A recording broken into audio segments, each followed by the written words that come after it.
I'm up at my Bigfoot sighting location a year and a month after it happened, and I kind of want to walk you guys through it first person. And this happened fast. It's gonna take a hell of a lot longer for me to tell you about it than how it happened. I probably saw the Bigfoot 2 or 3 seconds tops before it split and was gone.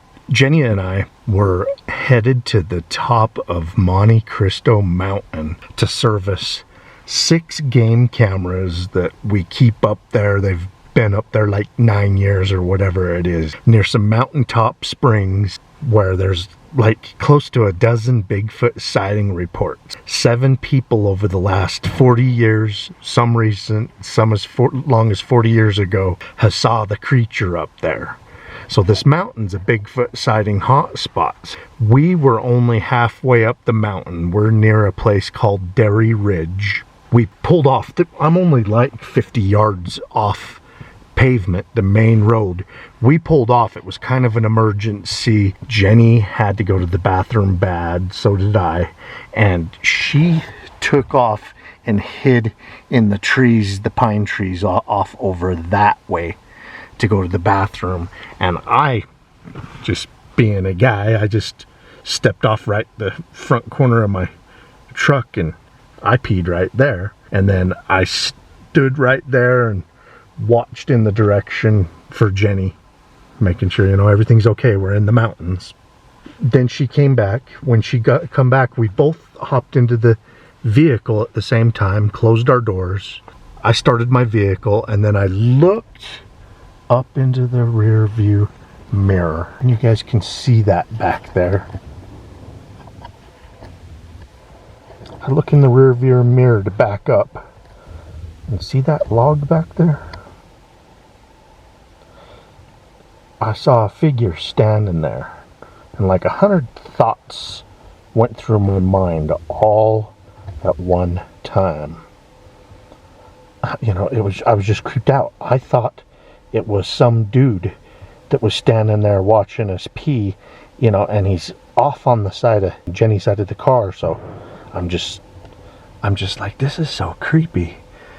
That went through my mind in a split second, and I say to Jenny as I'm looking at him, oh my God, there's a guy back there. And just as I said it, I realized it wasn't no guy. Dark brown, head to toe, just huge. And see that log? He's on the other side of the log, and I can see the gap between his thighs back there. I mean, that's not very far behind my vehicle.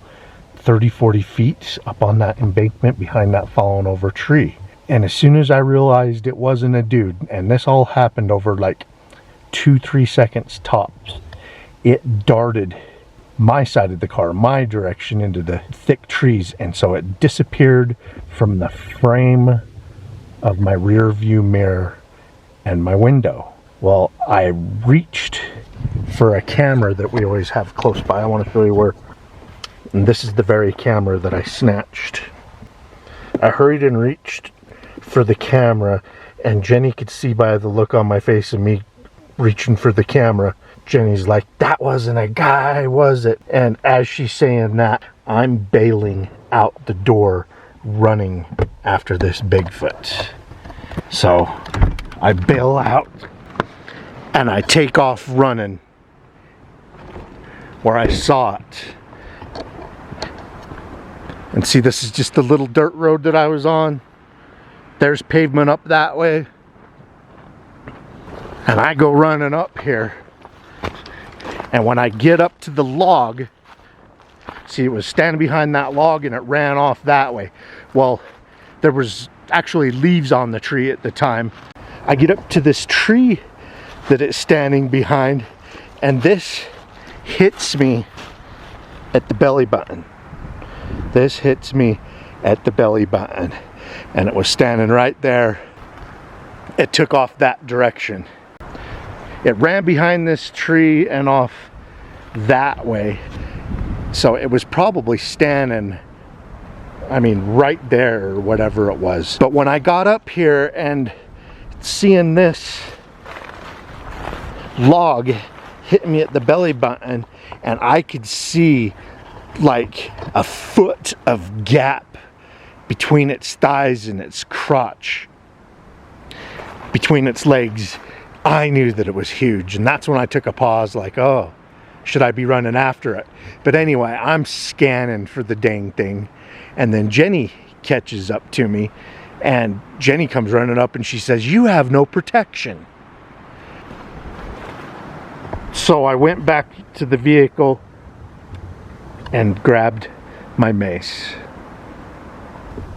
and then started looking for it again. Well, right away we noticed that there was two really nice tracks in this landing area before the fallen over log. On the other side of this log, we found dozens of tracks, and it looks like it was bedding down. I'm thinking it was napping behind this log when we pulled up, and then it started observing us before it ran off. Well, we spent like an hour and a half tracking it off that way through the trees. Ended up finding two sets of tracks. The one right here had a little over 14-inch tracks, and we found another one that was close to 18 inches, and we tracked them to private property. And there was no need to go over on the private property because the large one, you could see, stepped over the fence onto the other side onto public lands. But that's kind of where we lost it. It was getting dark and a storm rolled in. It was actually a very bad storm when it started raining, sleeting, and snowing that day. Well, I didn't walk you guys through that day very well, my sighting, because I was more concerned about catching back up with the creature to get it on camera. It's just unfortunate. If it had been on the front of my vehicle, as soon as I turned my vehicle on, my dash cam starts going, but it was in the rear view mirror. These animals know what they're doing. They come up behind, observe you from behind. Anyways, I'm gonna poke around up here today at my Bigfoot sighting spot. And something else I would like to point out, and we realized it after we did the tracking and everything, we didn't make it to the game cameras that day. About a mile and a half, maybe 2 miles that way, if you can do a straight line. Year earlier, wasn't even a year earlier, it was probably 9-10 months earlier, Matthew Anderson come face to face with two Bigfoot about a month after the Sinks Bigfoot was filmed about 20 miles north of here. So you start putting it all together, maybe the same two Bigfoot in the area. Perhaps one of them was the one on the film, and one of them was the one I saw. I mean, I very well may have saw the one that was in the Sinks Bigfoot video that was filmed a year earlier. Who knows? But I thought I would walk you guys through that. Keep on watching. We're going to keep on squatching. The Sinks Sasquatch video in Logan Canyon of Utah. We realized after doing a size comparison on location using a man that is 6 feet tall and 220 pounds how large this Sasquatch is. It's around 1 to 2 feet taller than he is and is over twice as wide and twice as thick. Searching in the direction the creature was walking, we discovered dozens of tracks along a creek that are around 15 inches long and nearly 8 inches wide at the toe splay. Amazing video of a Sasquatch when compared to a large man. 6 days after this video was filmed, several people reported seeing a Bigfoot near their camp about 5 miles south near Franklin Basin.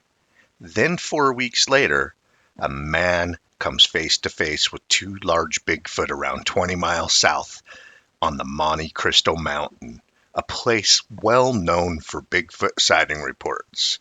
Perhaps one of the two Bigfoot he saw was in the video filmed 6 weeks earlier. 6 days after the video footage, RMSO found evidence of two different sized Bigfoot tracks in the area, one around 15 inches in length, the other 17 inches in length, suggesting two individual Sasquatch in the area. Then, 6 weeks later, when Matthew Anderson comes face to face with two large Bigfoot, RMSO is on the scene within hours, and we find two sets of Bigfoot tracks, just hundreds and hundreds of tracks. One set around 15 inches in length, the other around 17, suggesting that the two Bigfoot seen 20 miles north in Franklin Basin 4 weeks later may be the same Bigfoot he comes face to face with in the Sourdough area. Amazing set of events in a Bigfoot sighting hotspots. I hope you guys enjoy a look at this video. Keep on watching. We're going to keep on squatching. 16. Hit the hill, it's close to 6. Up near the toes, it's 8. That fits. Well, it comes up the side of the mountain, right over there. You can see where it even goes across the road. See, an elk has not stepped in these ones like the other ones. Elk are famous for breaking snow for each other, or taking a path that's already been broke. And down there, we found some Bigfoot shaped tracks, and you could see where an elk come behind and had stepped in them. These are definitely Bigfoot shaped. We come up closer. Yeah. 16 again.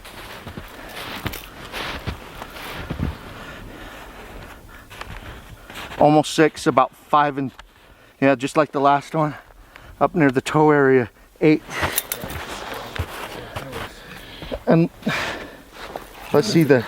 That is true. What? I didn't really think about that. I mean, it looked small to me, but then when you're doing it, it doesn't look doable.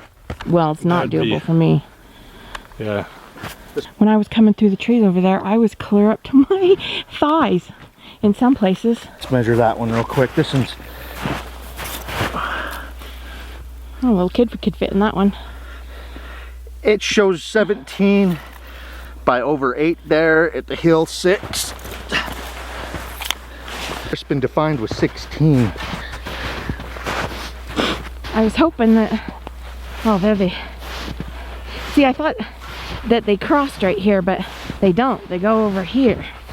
This is definitely not what I saw from up there. Especially right here, I slowed down quite a bit because of the snow. And I was kind of just looking up, looking around, and then seen something move. And at first I thought it was a black bear because the color, and I wasn't thinking of Sasquatch at the time. So it moved, and it was like, it was up, you know, bipedal. So I hit the brakes, backed up, and was walking in there, and that's when we made contact. But we didn't see any bear. The only thing that we saw is bobcat, elk, and then some Bigfoot shaped tracks. And then in the direction that you saw it, a little bit further back by those logs, picked up some and that were Bigfoot shaped. And it looks like an elk. It looked like an elk walked through them after the Bigfoot walked through. My lungs are about done though, so... What do you see? Some Bigfoot shaped tracks here? And look at the...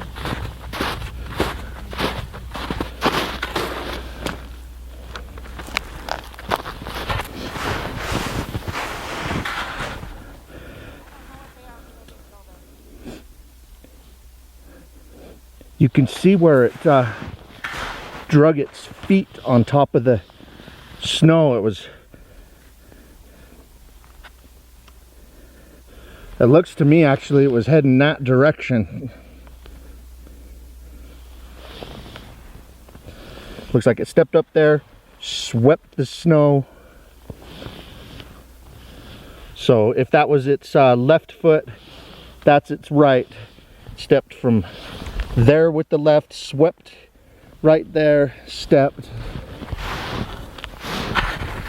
And these have filled in a little bit with wind and taken some sun damage, but it goes off into the trees. The following year at the film location, we go back and look around again and find more Bigfoot tracks. One of them was amazing where it jumped the creek, and we cast that actual track. Here it is. All right, that's just amazing. What's most amazing to me is how far it sunk in, and I can't even hardly make an impression, because you see where I jumped up and down right next to it, and I got closer to the water where it was hopefully soft, but that thing made an impact from jumping across the river, I'm suspecting. Or a creek, whatever you want to call this. All right, want to measure one of the other tracks that we saw over here close to the water. See, it's not jumping over here. It's just walking around, and it still sinks in deep as hell. Let's see. This one to the big toe area and the hill is just a little over 14 inches.